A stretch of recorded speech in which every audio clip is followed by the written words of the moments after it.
Hi there. This is a quick catch up on a couple of news pieces that came out in the past week for the upcoming second Game of Thrones spin-off on the Tales of Dunk and Egg, titled A Night of the Seven Kingdoms.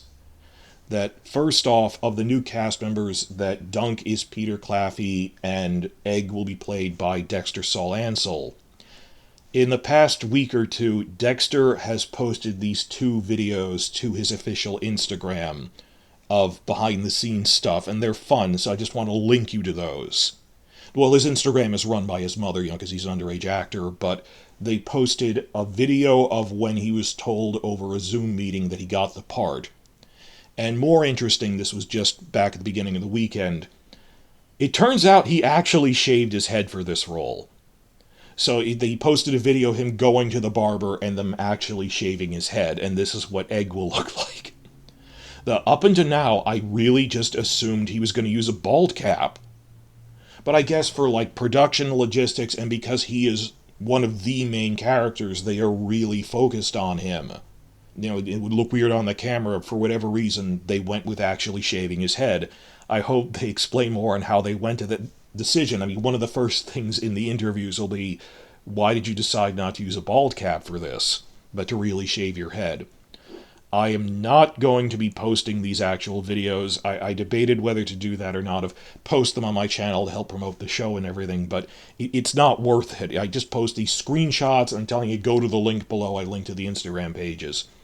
First, I did ask through direct message to his Instagram, to his mom is running his Instagram, and she wrote back, can you wait a couple of weeks? I'm like, okay. I'm not sure why she wanted, but then I decided it's not worth it because YouTube has really strict rules about, does a child appear in your video? Well, it's a show that has a child in it, and they posted an official clip, but it triggers the automatic stuff that for copyright thing, it's not worth it. There's rules about that. So if he posts more behind the scenes to his private Instagram, which is still public, but him as an actor, I will link those. It's not worth the hassle of going through, you put a video with the child actor in it, even though it has been circulating throughout Twitter among all the major news channels, so whatever. But they're fun. They're really fun. The only news is he really shaved his head.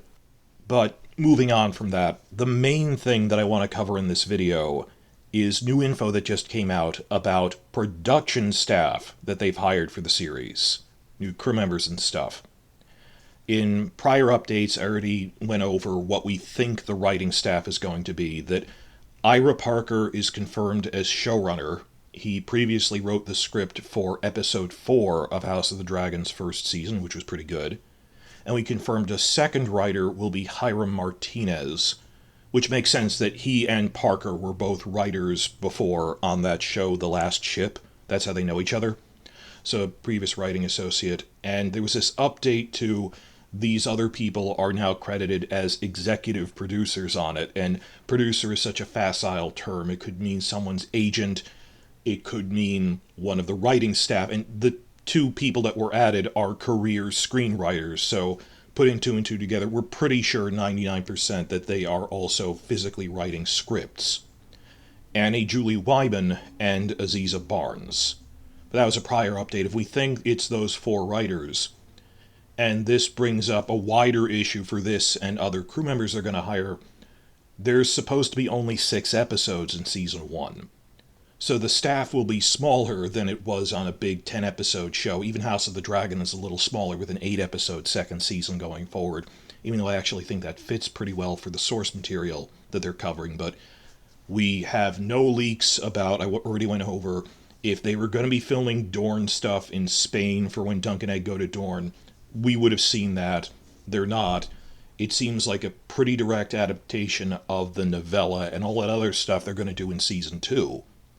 So in terms of they're not really inventing anything, a selling point was it's tight and focused and self-contained. It's these 6 episodes at a tournament. So there's not going to be many writers or directors on this. I think this might be all the writers are going to get, but that's all just catch up. The new info we got about crew members. We just learned that the production designer for Dunk and Egg will be Tom McCullough, who was the production designer on Raised by Wolves. This has been a good week for Raised by Wolves fans because in my prior video to this, we also confirmed with the first promo photo that Amanda Collin will be playing Jane Arryn in House of the Dragon Season 2, and Amanda Collin was the female lead on Raised by Wolves. She was the android mother. So they have the lead actor going to House of the Dragon and their production designer going to Duncan Egg. The production designer is the person who designs and then thinks about how they're going to build all of the physical sets and props. So on Game of Thrones in the second half, this was their Deborah Riley. On House of the Dragon, returning for Season 2, the production designer will be Jim Clay. We have no word yet on who the costume designer on this will be, but those are linked things to me in terms of the visual appearance and aesthetic of something. The set designer and the costume designer of the look and feel of a show and the time period. Because if you think about it, Duncan Egg is about halfway between House of the Dragon with the Dance of the Dragon, Civil War and everything, about halfway between the setting of House of the Dragon and Game of Thrones itself. It's about 80 to 90 years distant from either of those, back and forward. So you can make the argument, should it look less advanced than House of the Dragon because this is the Targaryens after they lost the dragons, but on the other hand, they've had 10 good years of peace since the Blackfire Rebellion under Daeron the Good.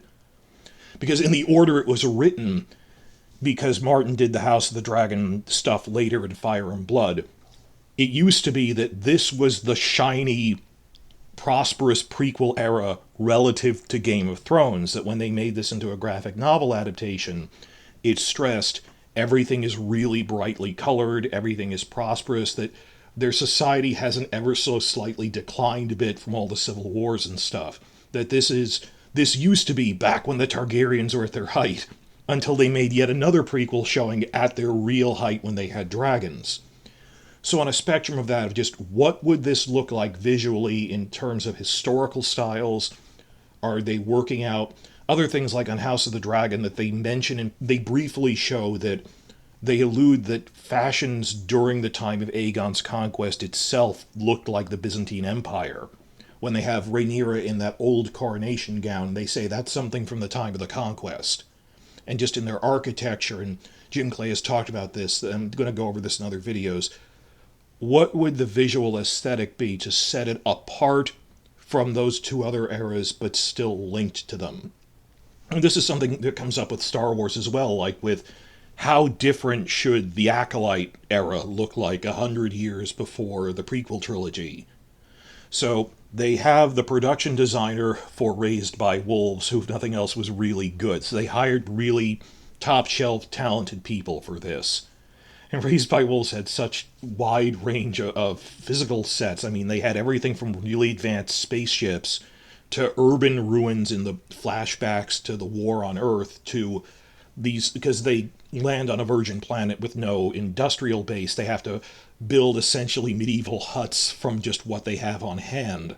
After their small ship lands there, then the main colony ship comes. It's different, but very wide range of sets on Raised by Wolves, so we got someone really experienced for that. Beyond that, we have learned of 2 directors who they have hired. First, Harry Bradbeer, who is well known for directing episodes of Fleabag, Killing Eve, and those Enola Holmes TV movies. And he's also won a BAFTA for Best Director for his work on Fleabag, so again, top-tier person, Harry Bradbeer. The second one, who we just learned about 2 days ago, is Owen Harris, who is best known for directing the acclaimed San Junipero episode of the Black Mirror anthology series. So we know of these 2 directors, but that's what I was stressing before. If there's only 6 episodes, I could see them having as few as 3 directors. Splicing this in here quickly. As I was editing this together, an update came out to the original report that had 3 small refinements in it. First, not really much of an update, they did confirm that Duncan Egg Season 1 will have 6 episodes in it. We already thought that was really probable. Martin said it's probably going to be 6 unless something changes, and it didn't. It is now officially 6 episodes. Second, they said which episodes and how many Owen Harris is going to direct. He's going to direct the first 3 episodes out of 6. Fully half of this relatively short show. So that even more strongly indicates they might only have these 2 directors. Equally possible they might have another 3, that 4, 5, and 6 each have a different director. That is extremely unlikely. Small chance they have a second and third director, like maybe one does the really heavy action episode. I'm not really sure, but barring some update, I'm pretty sure these might be the only 2 directors we get. And third thing, which is a welcome change, the new report coming out is that the title has been officially shortened from A Knight of the Seven Kingdoms, the Hedge Knight, to just A Knight of the Seven Kingdoms. Which is great. That was incredibly long simply by character count. It repeated the word knight twice. And the whole point of calling it A Knight of the Seven Kingdoms instead of Dunk and Egg is they said we have to let people know it's a Westeros show, because they don't know what a Dunk and Egg is. Well, similarly, they don't know what the term hedge knight means. They explain that pretty clearly. It's a wandering knight who sleeps under hedges. That means they're itinerant. But the hedge knight itself, you'd have to explain that part of the title. So, needlessly long, and I think that's going to be like the unofficial subtitle for the whole season as a chapter, like True Detective does that. Where it turns out every season has had a sub-chapter title. That season 4 was Night Country, but even season 1 had a chapter title, so unofficially, obviously it's adapting the first novella, The Hedge Knight. This is Hedge Knight season. But the official title, it's just A Knight of the Seven Kingdoms. We haven't seen a title card updated yet. They might not even do that. That the official title is Knight of the Seven Kingdoms, but the logo might say The Hedge Knight for season 1. Small difference. The only real result is I'm going to stop calling it by the full thing, and now it's just A Knight of the Seven Kingdoms. So, we're pretty sure the writers are. The past week, we got our first real look at these are the directors they're going to be using. We have a production designer. Word is still out on the costume designer, though. I assume that Javity will also be doing the music for this, but that isn't, confirmed. But we'll figure that out. It'll have to check. Some other news, just to end on this, in terms of other prequel spin-offs and stuff. Some projects have been shifted to animation, that we know they were doing that Yeetie animated thing, The Golden Empire. We're not sure if it's one of the ones that was canceled. At one point, they're up to 5 animated projects. They said some got canceled, so then it was down to 3. And the third one is that they shifted The Voyages of Young Corlys into animation, because it would have been astronomically expensive to do it in live action. There's no reused sets. Well, I just saw this in my news feed that Warner Brothers Animation is going to have a big spotlight presentation coming up at the 2024 Annecy Festival. They're going to have one of those big upfronts where they talk about these are our upcoming big projects on a scale of years. Warner Brothers Animation. And they are the people who are allegedly working on these Westeros projects. The big upfront for Warner Animation will be on June 12th. So my hope is, we've been hearing this buzz about it. There's a couple of animated things. We've heard that there's concept art. They haven't shared it. It's possible none of it will be greenlit or anything, but keep an eye out for there might be news on those animated projects on June 12th. New animated projects from Warner, I know, but and Dunk and Egg itself, same week. Dunk and Egg starts filming on June 7th. Haven't heard any other casting news, surprisingly. They've presumably cast everyone already. We just haven't heard it yet. But that's the quick update on various disparate prequel spin-off things that have come out in the past week.